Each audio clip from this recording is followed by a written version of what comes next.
It's time we do another never had a girlfriend video. This one is I'm 25 and I've never had a girlfriend by Joey Laycock, who I guess probably isn't laying all that much cock. I'm 25 years old and I've never been with a woman. I haven't had a date in my life. Um, I haven't even had my first kiss yet. He hasn't even had a date. Not even a date. Wow, that's whew, that's impressive. Even guys who have never had a girlfriend very often have at least had one date. Not even like a cheesy high school, nothing of a date. Hey, yikes. As for That being sucks. consistently single, most people who know me well, I think, I'll start with people who don't know me so well. I think people who don't know me so well think, it's a little bit of a shock to them, I guess, because the reason why is I guess the average 25-year-old has already had a girlfriend by this point in their life, or at least, has done, either they already have, or they have done so within recent memory. I think those closer to me mostly assume that I'm just enjoying being single at the moment.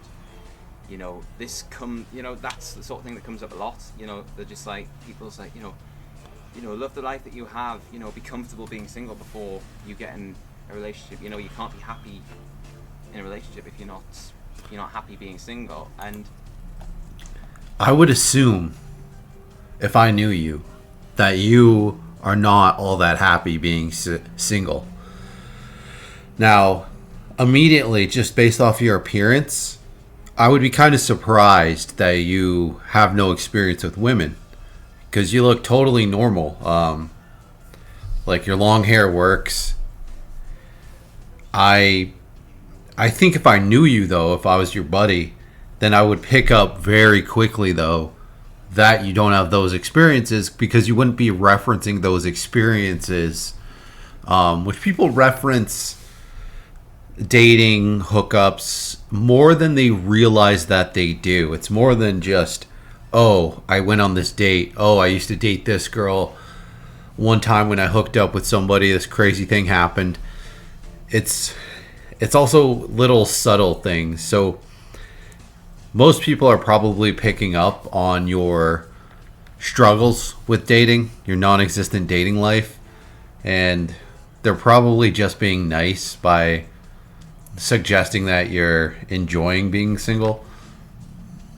Most how you should be enjoying being single. Well, first of all, it gives you time to figure out what you want out of life, career wise, life wise, figure out all your goals and solve all your problems. So you should be utilizing the time that you have, because think about it, in the future, if you want like a marriage and children, that's going to eat up an insane amount of your time, not just with the directly spending time with your wife and kids, but also, you're probably going to want to work more if you have kids. Your time is going to be very, very limited. So while you have lots of free time, even if it doesn't necessarily feel like you do, utilize it and do have fun. But typically, and maybe it's douchey, maybe people shouldn't do this in society, but they talk about the funness of being single, and kind of in reference, either indirectly or directly, talking about like hookup culture and having sort of a promiscuous kind of fun. And that, because that's often what people do when they're single. I don't like that it's assumed that all persistently single don't enjoy their lives. There's lots in my life. Like it, just to be totally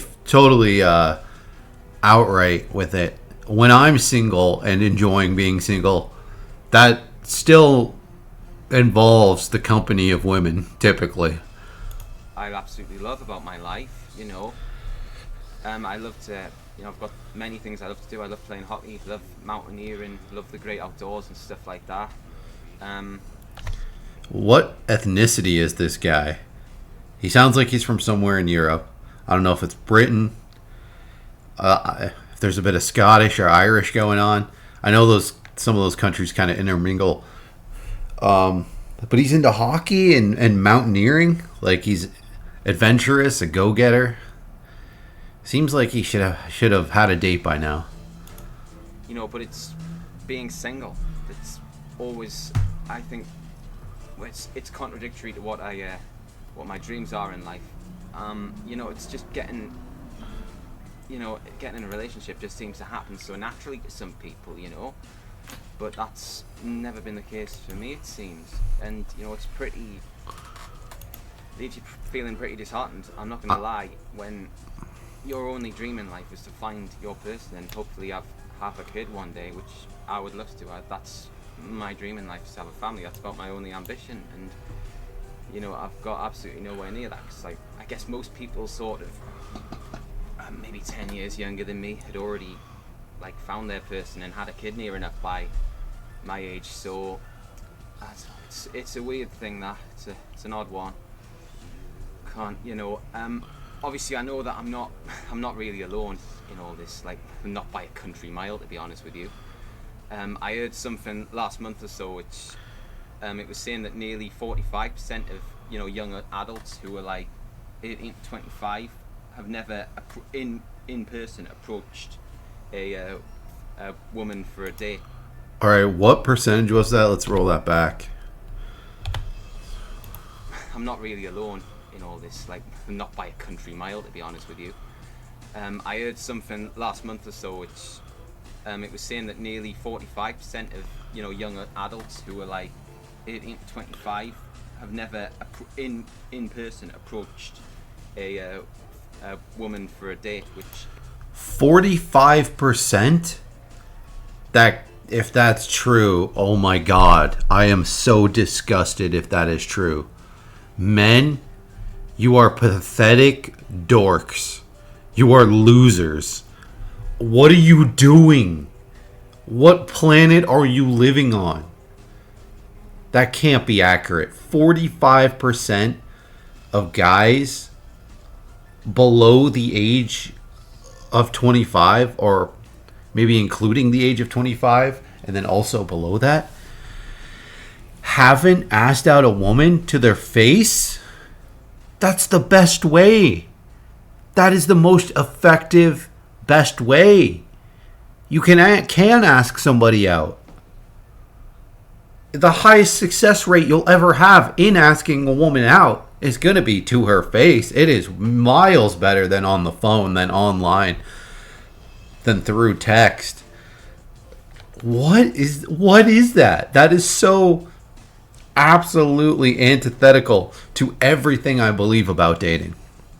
I tell men, if by the time you're 25, if you haven't asked out 300 women face to face, then you are not trying.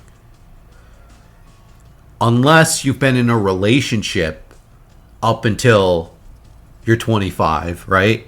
If you've had one long relationship, then hey, that wouldn't really make a lot of sense. If the first person you ever asked out when you were a teenager went out with you and you dated till you're 25, well, guess what? It wouldn't make a lot of sense for you to have asked out 300 women face to face. But besides those special circumstances, men, I don't care who you are, you absolutely need that experience. You need that technique. You need to develop that riz. Why are you not putting in your effort? Why are you not even trying to do what a man is supposed to do in the dating world? Oh my God, men. 45% of you out there are too afraid to ask a woman out to her face? How? Why? Why would that be? That's demented. You're rejecting yourselves. You miss 100% of the shots you don't take. You're pre-rejecting yourself. You're making it so, of course, no woman's going to want anything to do with you. You're not asking them out. That's like a core part of getting a date, is asking for it. What the hell? It's an interesting one, that when you think about it, because lonely. It is interesting. It's completely demented. There is nothing less manly a man can do than to just refuse to participate in dating and not do his duties as a man, as to simply ask a woman out. Holy crap. It's not a difficult thing to do. It's what you're supposed to do. It's your job as a single guy who wants to not be single, is to ask women out. In men in general, is it like men under 30 at least? Is it a record high? I mean, perhaps we should be taking some lessons from the older generations. That's something I might explore in greater detail at different. Now, I love that he said take a lesson from older generations, because that's exactly what you need to do. Not only is it your job as a man to be approaching women, to asking them out face to freaking face, and you can do online, you can also do otherwise. It's your job to do that too. But not only is it your job to pursue women, but it is your job to build attraction. Build their attraction towards you. You do that by rizzing them, making them laugh, making them feel comfortable, talking to them, being confident in yourself, and good vibes, being light and fun and direct at the same time. This is stuff that's very simple and very easy to do. This statistic is blowing my mind genuinely.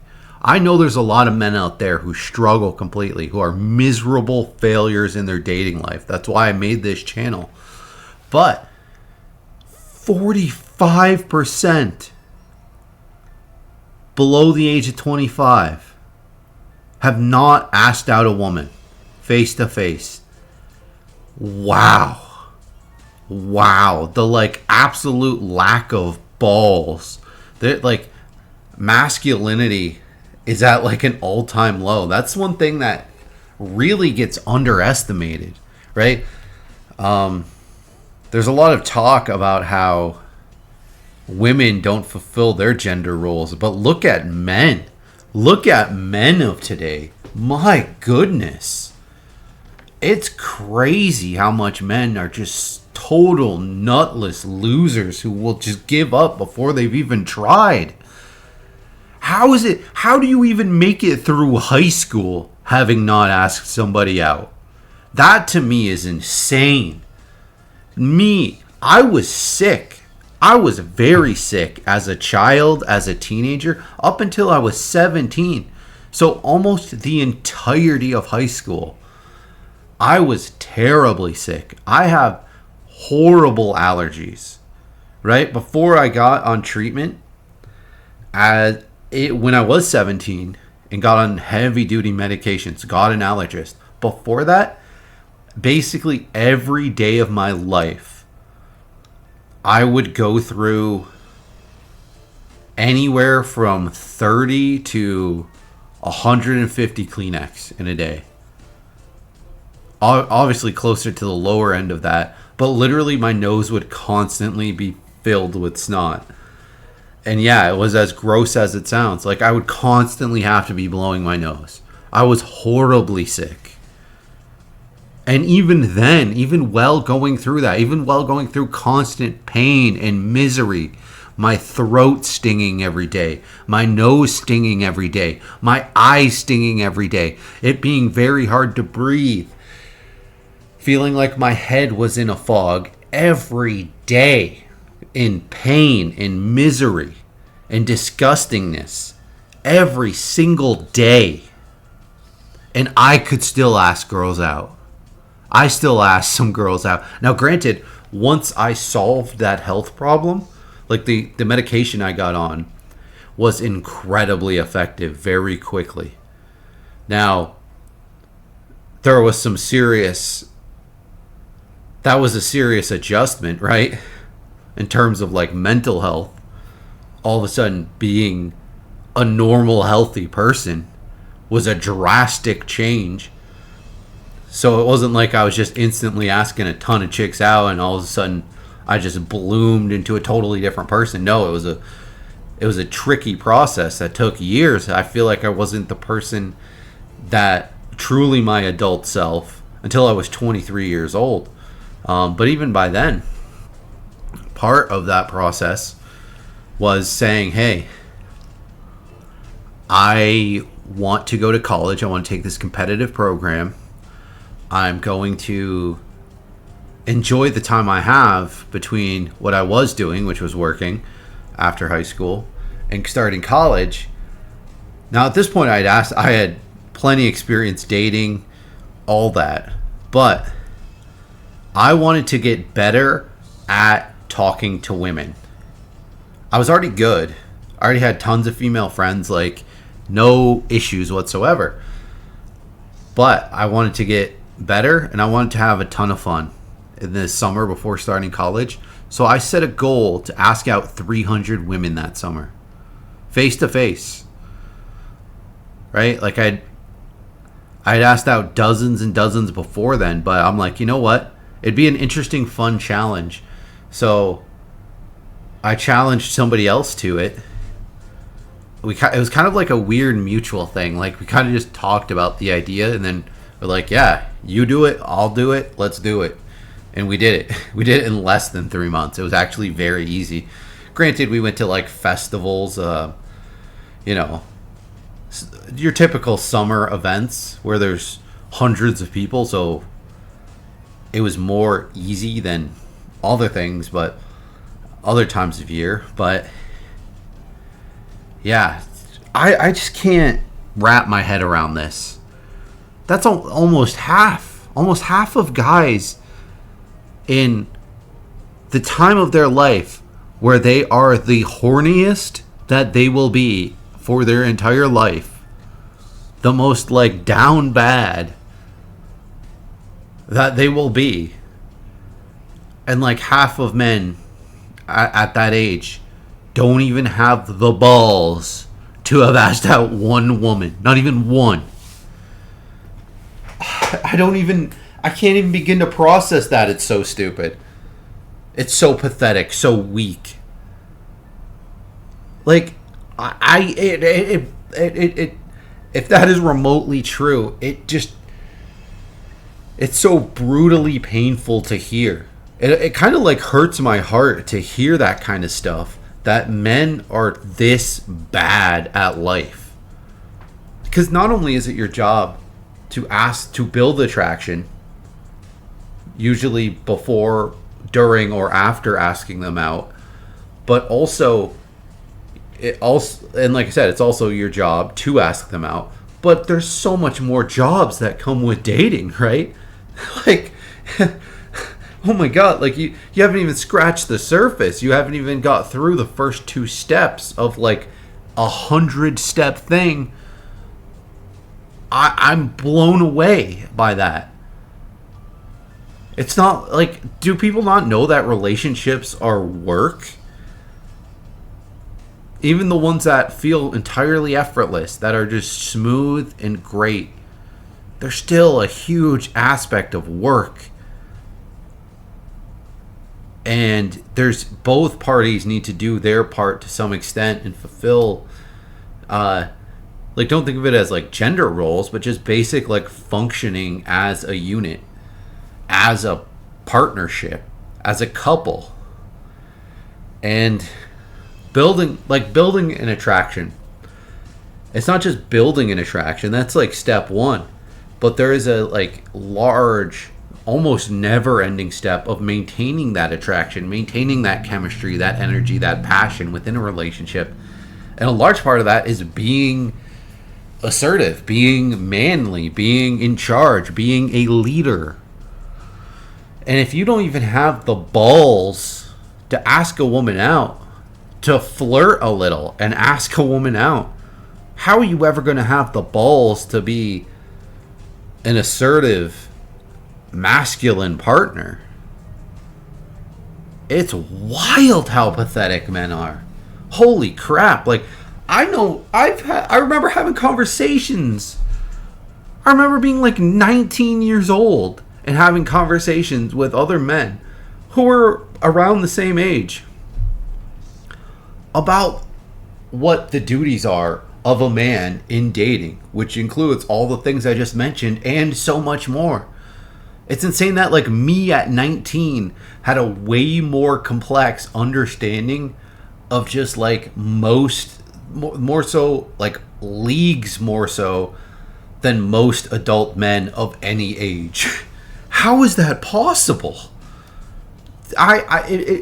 What baffles me is what I just said about me having that understanding and men my age having that understanding. The reason we have that understanding is it's hardwired into us. Like how do men function out there? Are they just not attracted to women anymore? Did something happen with the generation after me where just was there something in the water, in the food, where it just like shut off the masculine part of their brain, where they just aren't like attracted to women? They don't care about attracting women. They don't care about dating and or having a successful life or doing anything with their life.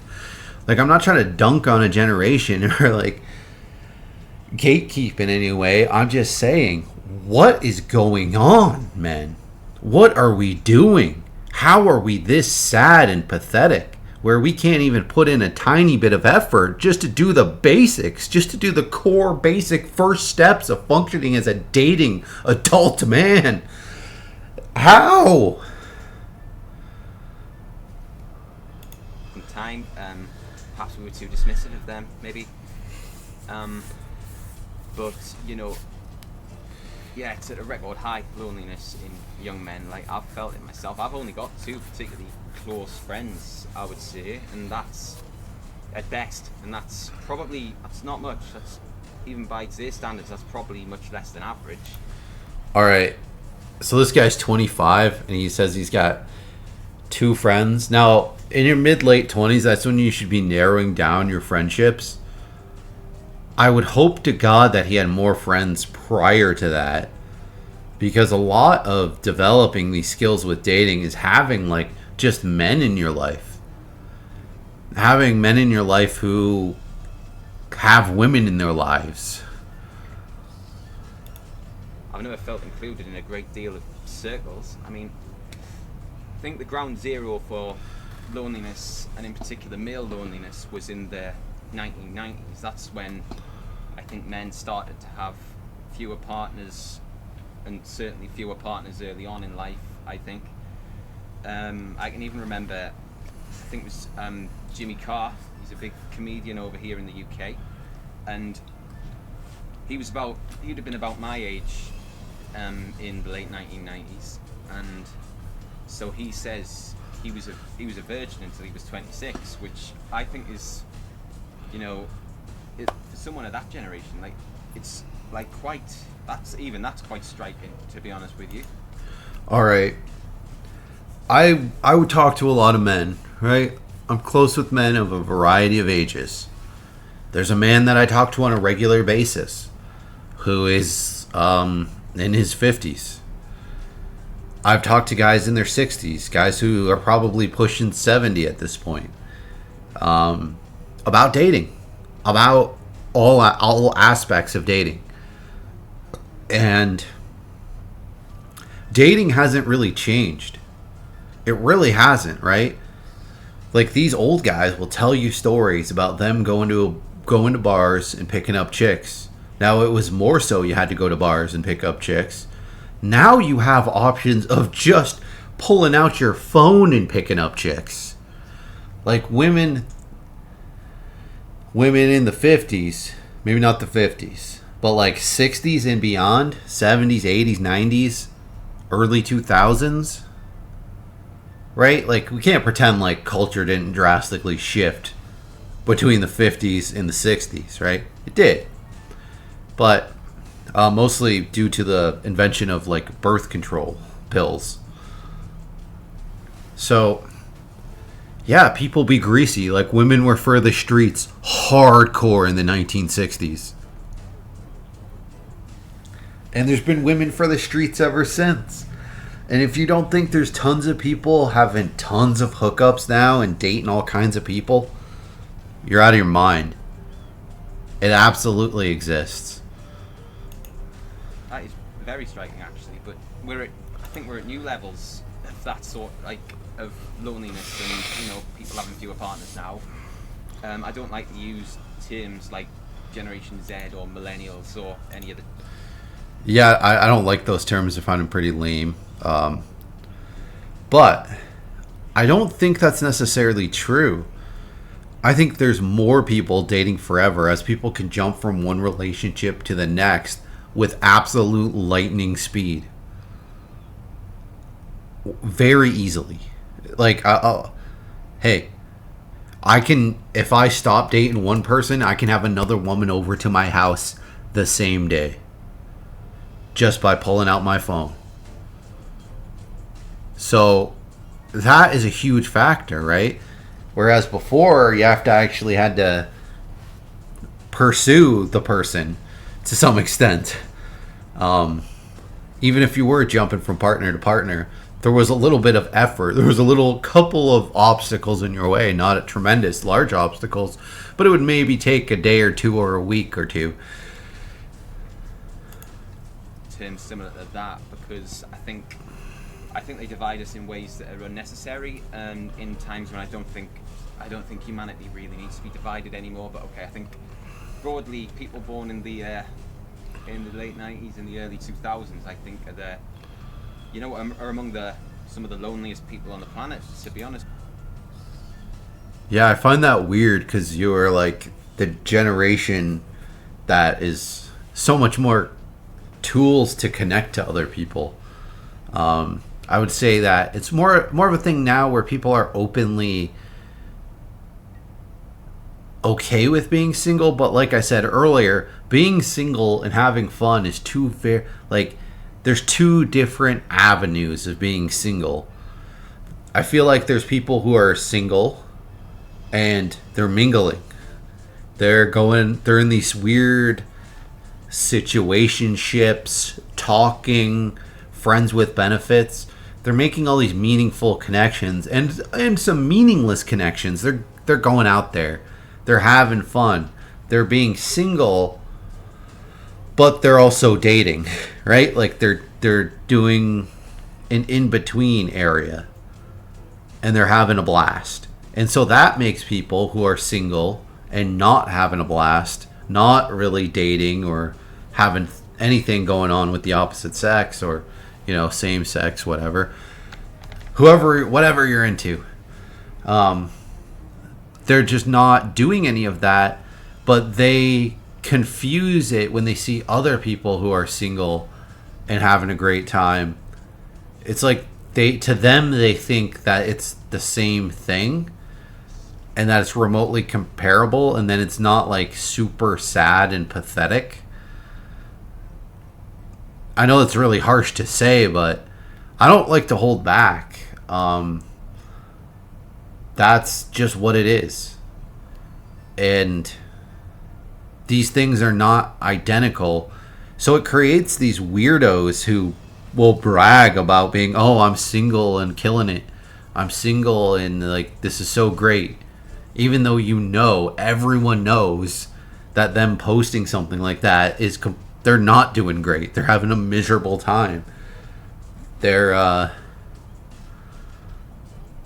you just can't compare those two things. They are wildly different experiences and places to be in your life and your dating life. Because to some people it makes a ton of sense. I would advise somebody, if they've say they've been in one relationship and now they're 28 and that relationship ends, I would advise them to be single for a little while. But I would say be single, but also be dating. Be single, but go out. Go on some dates. Have a little fun flirtmance, situationship, yada yada. Even a friends with benefits. You can You know, oftentimes, especially if you're someone who's only been in one very long-term relationship, you don't just want to jump right to another long-term relationship because you've never even discovered yourself in your dating life, who you are, what you like and what you dislike. It's just, if you just jump to another long-term relationship, then you're kind of trapping yourself similarly to how you were previously trapped, because probably a large part of the problem was you and your partner didn't even know what your preferences were in dating before you went and committed a large portion of your life to each other. Just with you, which is it's very sad when you think about it. It's not a good thing, that I wouldn't say. You don't so say. I think it's to blame for this. Well, it's unlikely. It's unlikely to be one cause, to be honest with you, because it's such a deeply embedded societal issue. But if we look around us, you know, we see social media is practically everywhere. You know, it literally follows us wherever we go. We literally have it in our pockets. You know, we have it on the bus, we have it on the train, we have it at work, we have it in the pub, you name it, you know. Yeah, and particularly, you know, it's become that way, like, especially so in the past 10 years. You know, it wasn't you know, an overnight thing. It was very gradual, you know, but yeah, by about 2015 it was pretty obvious this was I saw a joke earlier. I think it was Leslie Jones. She said they should put all the dating apps together as one and call it like what's left over. Which, honestly, if they just made like one dating app, oh my god, would that be easier? Would that be like so much less annoying? But also, like, social media in general. I wish there was only two. I wish there was Facebook and Snapchat, or some kind of combination of like Facebook, Instagram, just merged into one. And then you have something like Snapchat. So you have one where you can have your friends and your family and it be more of a just general socializing thing. But then you have another one where it's more so fun based, joke based, where it's a little less serious. And yeah, I think that would be so much easier rather than having the huge variety that there are. The trajectory of society was going on. And I think, obviously, now in the 2020s, I think a lot of people are nostalgic now for particularly the early 2000s and the late 90s, when the internet existed, but it didn't particularly dominate. So I think people have looked at that time in comparison and now and noticed possibly some of the negative effects, like this omnipresent internet of things has had on the world around us, I think. You know, there's a lot of problems with social media, and I'm a hypocrite because I do use social media, but I think it's actually made us more antisocial than these, like, they'd like to have you believe, you know. I 1000% disagree with you. It has connected people tremendously. Now, within doing that, it probably has created more like physical distance between some people. So I think people are like almost glued to their phones, like you know, it's to the point that striking up a conversation in public, like on the bus or in the pub, or you know, in some cases even at work, is just seen as like slightly weird now. Yeah, so that's a very unfortunate thing. That means there's, you know, fewer people having, you know, potential friendships out there, which is a bad thing, I would say. And also I think it's a double-edged sword. You know, it's might have done good things for people who were already, you know, socially confident, I would say.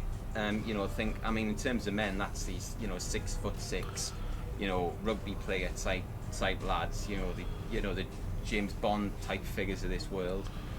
But the rest of us who are maybe less socially confident as them, I don't think it's done as much good for us. Like, I feel like quite a lot of us have been left behind by this, social media rep. I'm going to disagree completely. I think it has created an avenue for guys who aren't confident to be confident. To be confident without the burden of being face to face. There is multiple times. I remember being like a kid and being on Microsoft Messenger. MSN. Messenger. Where, like, this was before Facebook. And I remember risen up chicks on MSN.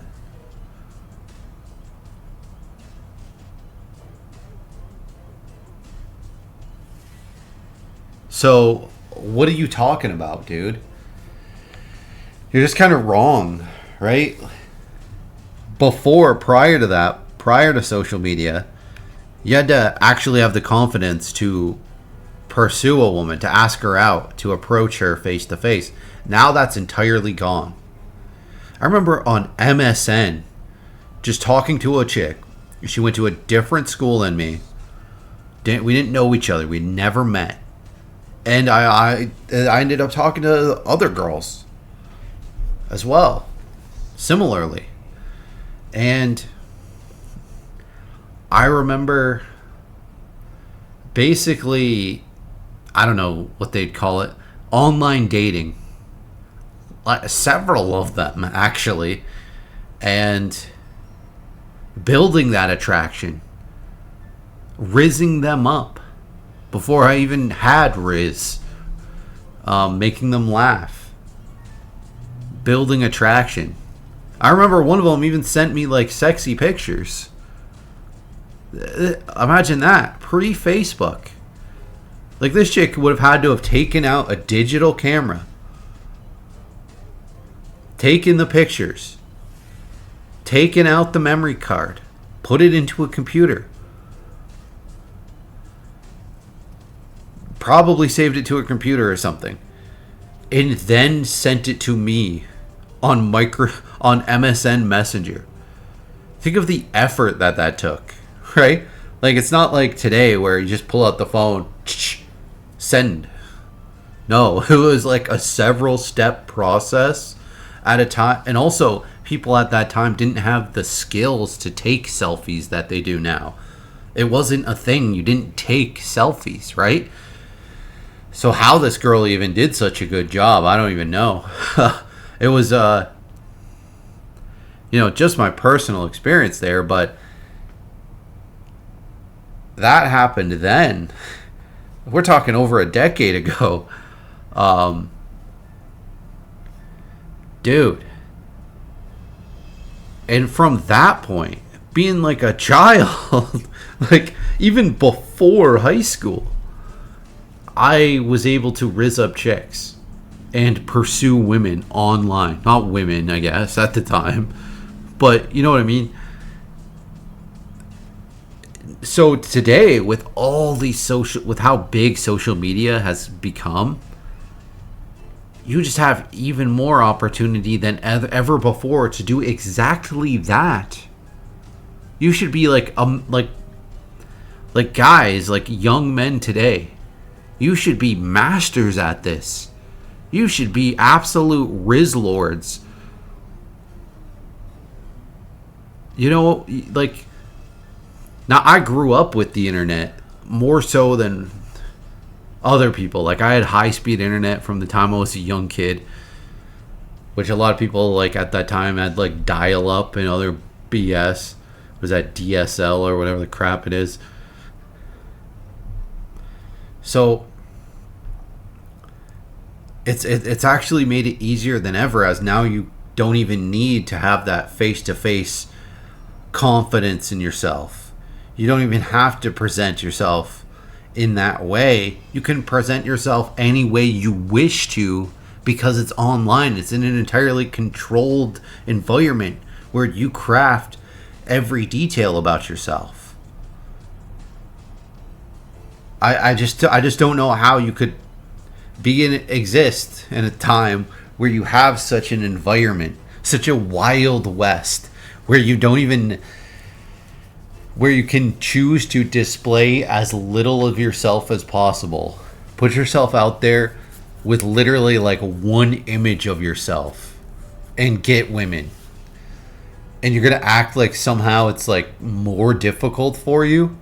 If anything, it's more difficult for guys who have Riz. Right?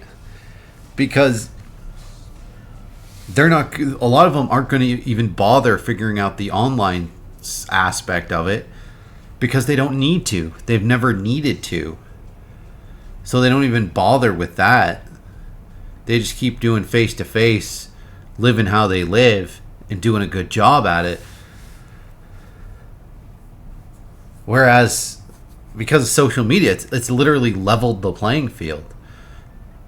I'm surprised people look at it in any other kind of way. To look at it as the opposite just doesn't make any sense to me. Evolution.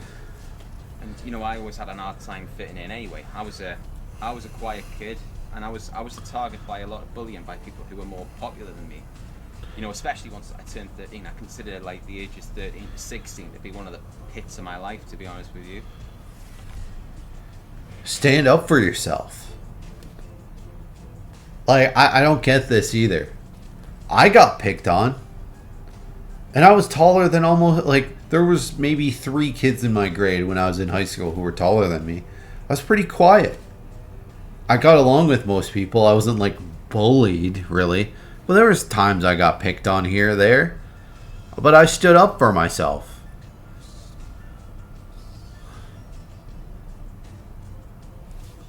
And, you know, I was bullied by popular kids. And so what happens when somebody popular bullies you is, you know, the whole crowd basically follows along with them. The crowd sees like them as the good people, and therefore they assume that you must be the villain, you must be the aggressor, the agitator. Like, if they find fault with you, when more often than not, these popular bullies are just projecting their own inadequacies onto you. You know, plus, like, the crowd fears being ostracized by these popular. No. You're actually wrong there. It really depends on how you look at it, right? You have to understand that people for the most part are bored at school and they're looking to have fun. Just like they're bored at work and they're looking to have fun. Same thing goes for school. They're just looking to have fun. And yeah, they might poke fun at somebody. But usually if they're poking fun at somebody, especially if it's like on more than a one-time thing, it's because you're doing something weird. Now, it's fine to be weird. I'm a weird guy. But understand that I've known I was weird since I was like 8 years old, 7 years old. And I loved that about myself. And I accepted that about myself and loved that about myself. From like 8 years old. I'm like, yeah, I'm weird. People seem to like that I'm weird. I can make people laugh, whatever. I've never in my life cared what people think. Never cared about being popular. Never cared what other people thought of me. Besides my very closest friends and family. Outside of that, why would I care? Classmates? Are you joking me? These ideas of popularity instantly meant nothing to me. I remember this kid. Went to the same elementary school. Not going to name names, but he was kind of a class clown. And he was terribly insecure. He hated me throughout basically all of elementary school. Just hated me. Well, pretty much from one point, we had to do this assignment where I don't know why the teacher did this. Like, this was crazy looking back, but we had to write in our journal what we did over the weekend, something like that. And then for some reason, she got a easel with a giant piece of paper, right? One of those easels with the giant paper. And she wrote out exactly what he wrote in his journal. Letter for letter. misspelling for misspelling. Then she read it out like it was spelt. And it sounded dumb because there was all kinds of spelling errors. Now, I don't think she meant to... She didn't say who the kid's name was. But, everyone laughed. And then she did, like, kind of, all right, everyone go back to their seats, yada, yada. Some time goes by, like 10 minutes goes by. And then she asks this kid to come over to her desk. So I kind of notice him go over to her desk, and I can tell, because I could put the pieces together, like, hey, this is who wrote this. She calls him over, and he looks around to see if anyone sees him walking up to her desk. And I was probably one of the only ones, and I'm just like looking right at him. And we made eye contact, and he looked devastated, right? And he hated me ever from that point forward. Hated me passionately. Literally got in a fist fight with me, instigated a fist fight with me every year of elementary school from that point forward. He never won. He never stood a chance. I was literally twice the size of him. Outrageous, but he hated me. Just based off of insecurity. And I'm like, so from that point forward, and I'm talking like, this was like grade 3 that this happened. So just any time he was in my class from that point forward, I just saw him as so like small and pathetic. Now he was popular because he was a class clown and into sports or whatever, but I just saw this guy as so small and pathetic. And not small like physically, even though he was physically small, but like as a person, very small. Just ridiculous, insecure person. And I never found him funny. That was another thing. Like I would actually say like clever, wacky stuff. I feel like me and my best friend were clearly actually funny, and there were some other people, like some of our friends. I'm not going to name names, but our group of friends were clearly the actually funny people who would say funny stuff and were familiar with funny pulp culture stuff. Whereas this turdy class clown kind of guy, he was just a little goofy, and he would just say wacky stuff, but it was never actually funny. It was like, I don't know how to describe it. It just obnoxiousness. But like the idea of me and this guy switching places. Let's ignore the fact that of whatever, right? Of anything other than like personality and social status within the popularity of our classes. There's almost no one I would less like to switch places with than this guy, and he was very popular.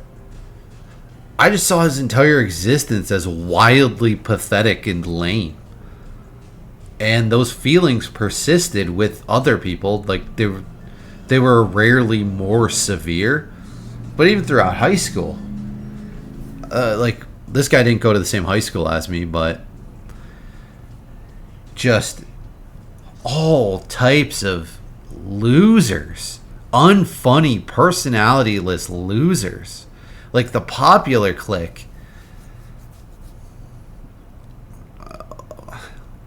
I don't even know how to describe how much I didn't give a shit, how badly I would not be interested in hanging out with that group of people. Well, not to judge people, like, more so that group of people as a group of people. I'm sure individually they were different, and I had classes with them, and I got along with everybody, and they would be much more palatable on a one-on-one kind of basis or in a smaller group, like, you know, three-weighing it in the library. That sounds terrible, but you know what I mean? You're hanging out and there's like 3, 4 people. It's a different thing than 5, 6, 7, 8 people, where these people would be insufferably boring. Just nothing interesting or funny about them. Just a dull experience spending time with them. But in small doses, you actually get a little bit of personality. So yeah, maybe I'm weird. I just never cared about being popular. And I can't imagine, as someone in high school, having such little self-assurance, self-confidence, to give a flying crap about any of that kind of stuff. Now maybe that's it. Maybe I just have self-confidence and always had it. And maybe that's why none of this stuff mattered. And I kind of find it hard to even relate to some of these thoughts and ideas. It's because it never meant anything to me. I can't imagine putting value, even at the time that I was in high school. I can't imagine even that myself at that time giving a crap about something as arbitrary as what my classmates thought about me. Now maybe I was a little pretentious, but I found, like I said, I found the majority of the people at my high school, not the huge majority, and again, on individual bases, a lot less dullness. But in high school, most of the context of you spending time with people is in large groups. So you're going to get that nullification factor. But because of that nullification factor, I found the majority of people, like easily 60% of everybody, boring, insufferable, dull, lifeless, lack of personality, ridiculous. So I can't imagine placing even a tiny bit of my self-worth, even a tiny, tiny pinch of my self-worth on that, on anything to do with those people. And it's not that I hated anybody or looked down upon anybody. It's just I found everyone so dull and boring, and I just wanted to kind of like nothing to do with most people. I'm just like, oh, these people are kind of pretty lame. Like, Feel bullies if they go against them and stand up with you. You know, I had that from like all sorts of people, and you know, I even had similar experiences in the workplace, which might be something worth talking about in more depth at a different time. I had some brutal rejections when I was young as well. Like bullying in the workplace, it does happen, and it's weird. There's so many other weird social dynamics, like age, how people are close with different bosses and stuff. It's ridiculous. Yeah, I could tell so many stories, but I won't. Didn't help all this. Like, one of them was pretty brutal. First ever rejection I had, and you know, I was basically told, like, you know, why would any girl want to go near you? Like no girl in their right mind would want to go out with you. And again, like you were saying earlier with the bullying, it is about you. It's entirely about you. You might want to discredit it and say, oh, these people were projecting their insecurities on me, and maybe that's a tiny bit true, but mostly it's you. Like, think about it like that. It sucks, but hey, life sucks. Life's real hard, buddy. And guess what? If you stand out like a sore thumb, you're probably going to hear about it. And that girl saying, why would anyone go out with you? You could have asked her what she meant by that. Give me some details. Right? She might have just been being a jerk. But I feel like you're leaving a lot of details out of this story. Were you a grubby loser? Right? Like, you look fine now. You look normal. You look like a guy who can get chicks now. But I bet at the time when this happened, when this brutal rejection happened, I bet you were looking like a real dork, looking like Dork City, looking like a guy where it would be reasonable for somebody to think, why would any woman ever go out with him? Right? So that's the tricky thing about bullying. And I'm not talking about people getting harassed, people getting assaulted. I'm talking about basic teasing. A lot of that is society kind of working the way it's supposed to, which is to normalize people, which is to conformity, right? Not conformity isn't just like this baseline bad, awful thing. There is some basic humanity in it. Some basic, even like animals do this, keep each other in check, keep each other normal, check on each other. Now, and teasing can kind of help you realize, like, hey, maybe this thing I'm into is really weird, or people find it weird. And you can either say, hey, well, I like this, so who cares what everybody else thinks? Or you can say, hey, maybe this is kind of off-putting to some people. Maybe I should kind of adjust this about myself. So I don't get this idea. A lot of guys will say this kind of stuff. A lot of guys who make these types of videos where they've never had a girlfriend we'll talk about this, like, oh, this brutal rejection, bro, so brutal. Dude, you gotta understand that guys who have dated a lot of women, those guys in your high school that had girlfriends, guess what? They got rejected. They got rejected and continued to get rejected. They've probably been rejected 200 times. But guess what? It's not all rejection. They got some yeses in there too, right? Now, they probably didn't get rejected 200 times in high school. I'm talking about, like, by time they're 25. So you actually called me an unpleasant word that I don't want to repeat beginning with P, and said that I looked like this word beginning with P. So, yeah, that kind of crippled my a peckerhead? confidence in a lot of ways, to be honest with you. I did try dating apps. I used them for months upon months, to be honest with you. Spent a bit of money too. What? Had a million dirt naps? Is that what you said? Conversations on there, but I didn't. None of them led to any dates or anything like that. Oh, dating apps. Sounded like you said dirt naps. Like, what? How could you have tried that multiple times? That means you're deceased.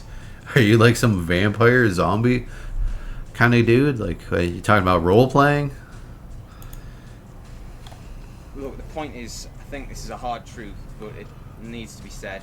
Dating apps aren't designed to get you, to help you meet your person. They're not designed for you to fall in love, you know? No, you're right. They're for greasy hookups with the bottom of the barrel. It's for, like, all right, I'm feeling a bit desperate. It's last call. That's what it is. It is last call. Leslie Jones was kind of right. They're designed to exploit lonely people for money, is what it is at the end of the day. Like, these people, like, people who run this stuff know that, like, loneliness is at an all-time high, and they want to make a fortune out of it, to be honest with you. Why do some dating apps get worse over time?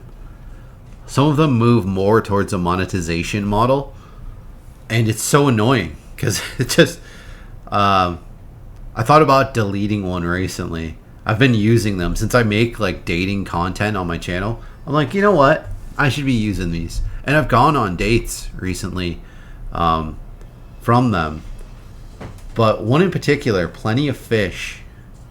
I don't even know how to navigate it anymore. I go on it and you're swiping on people, and then, like, you get matches, and you don't get any reply to those matches when you message them. But then I swear, like, some of them, like, the matches just disappear, and it shows you, like, who it says, oh, this person liked you, this person liked you, this person viewed your profile, and it just becomes this swiping thing, and you need to, like, pay to see who swiped yes on you. It's just, everything is leading you to a path of paying money, and I'm never gonna do that. It's never going to happen. But it's unfortunate because Plenty of Fish before they actually put effort into matching you with people based off of some level of compatibility or common interest. That is completely gone. It is just, do they look good or do they not look good? Would I kick them out of bed or would I not kick them out of bed? That's what happens when you add this swiping feature. You're just making it less of even any kind of profile, of any kind of anything to do with personality. You're just making it more of just, this is Tinder. And you should be steering away from your dating app being more like Tinder. You should actually be going in the opposite direction. Like Tinder, I think is something like 67% guys, I believe. So like they're going after that 33% of women. So naturally, some of them are gonna get shafted. Like like all the women who like have good jobs, want kids and stuff, just get absolutely spammed with likes and super likes. So just nobody really wins at the end of the day, I don't think. So I think for the most part, dating apps are unusable, basically. I think that's a fair statement. I've gone on plenty of dates from dating apps, and they are often terrible. They are like, I don't even know, can't even begin to explain why. But the caliber of dates you get is really low, really low. The best way to use dating apps, and this is going to sound really bold to some people, but I don't know why.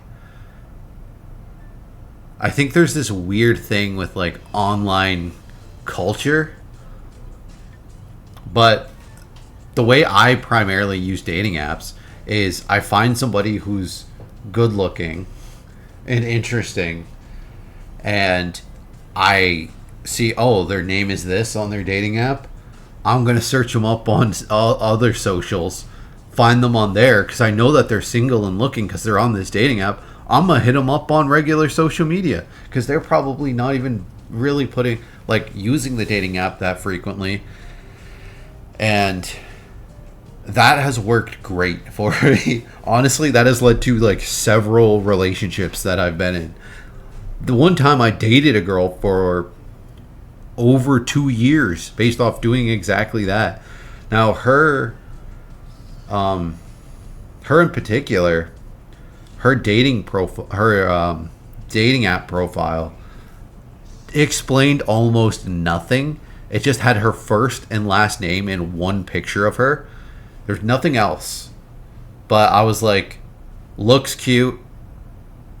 I'm going to search her up on social media. Found her. And just DM'd her and asked her out. I'm like, I seen your profile on Plenty of Fish, and I wanted to ask you out. Do you want to go out on such and such day? And then she was like, oh, I'm busy that day, but this other day I can go out. I think it was actually like 2 days sooner from the day that I asked. Because I asked her like 5 days ahead of whatever day it was. And then she actually was available 2 days sooner. And then we met. We hit it off. We dated for like 2 years. There's probably actually the most serious relationship I've ever had.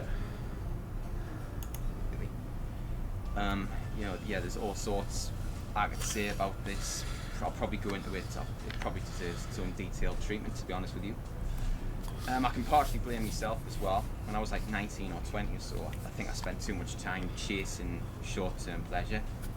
I don't think I had very much confidence to go out and find my long-term happiness, which I think has left me stranded being single my whole life by the time I'm 25. I definitely, if you're like a little bit younger than me, like 19, 20, 21 or so, I would definitely encourage think about what your long-term happiness is. If you've decided what that is already, and just like throw everything at it, like stop at nothing, I would say. The point of this video isn't to be bleak, it's just to just show side of the story that I don't think is spoken about often enough, but I think is unfortunately fairly.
Oh my god, I hit mute and rambled on there for a bit.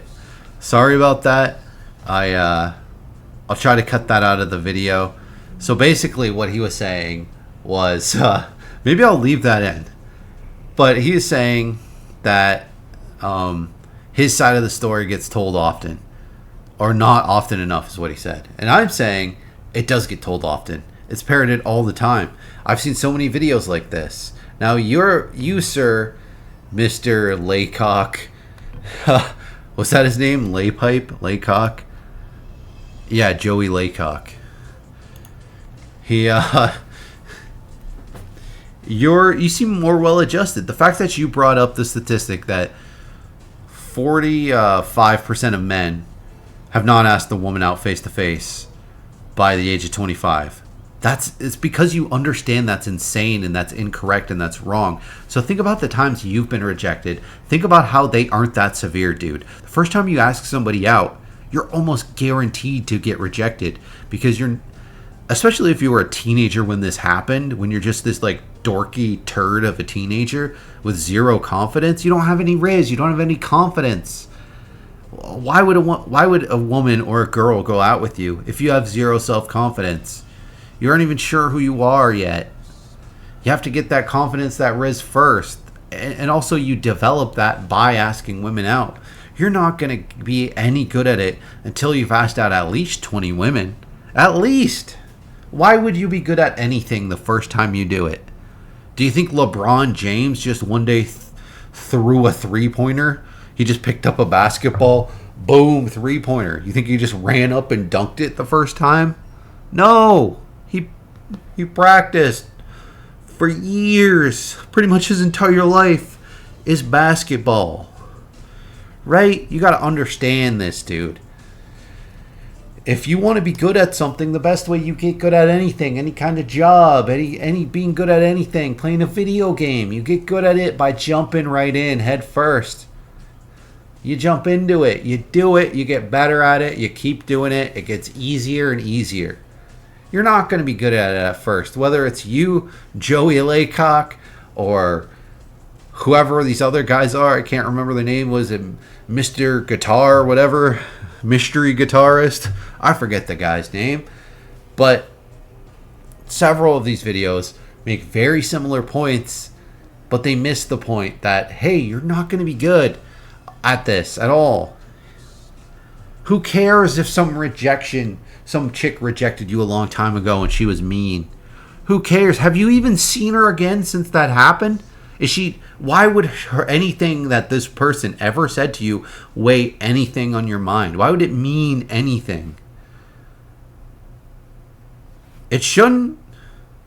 Even if she was right, even if you were some weirdo that no girl is ever going to want to date, are you that exact same person right now, right this minute? I bet you you're not. I bet you you've changed a lot. I bet you you've improved. I bet you have more self-confidence. Guess what?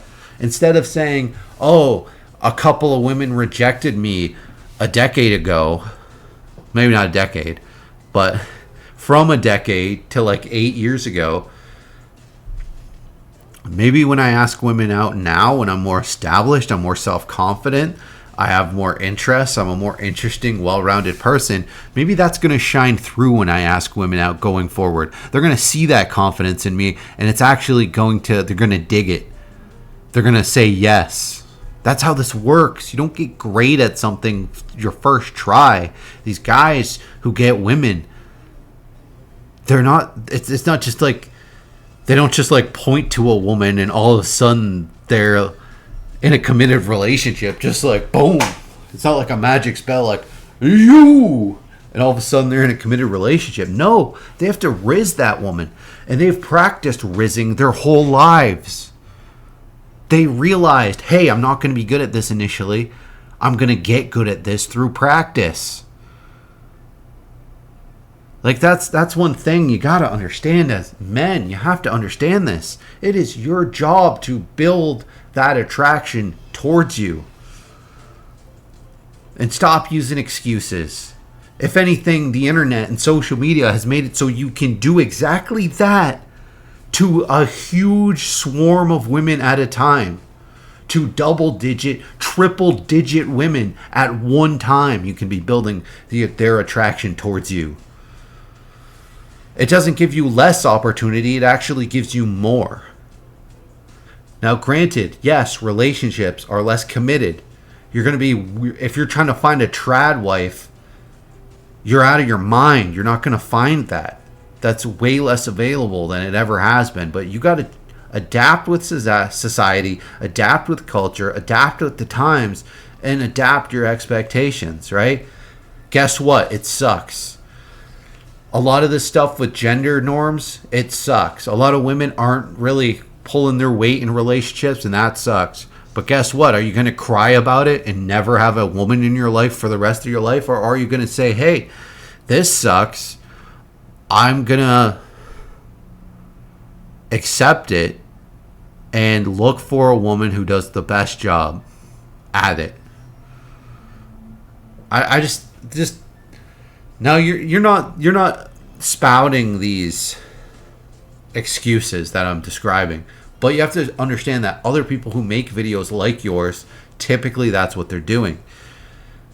And like I said, you seem to understand this. You seem to understand where you're going wrong.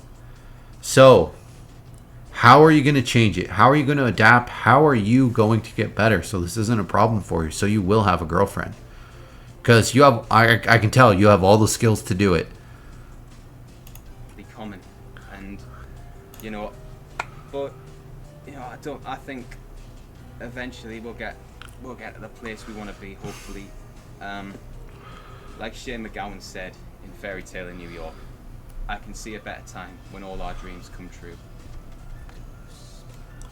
It's a good way to end the video.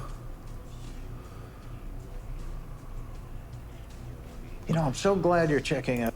So yeah, guys, just do better. Understand it's your job to attract women, to make them more attracted to you, to continue to make them more attracted to you, to be a good partner, to uphold your end of the bargain.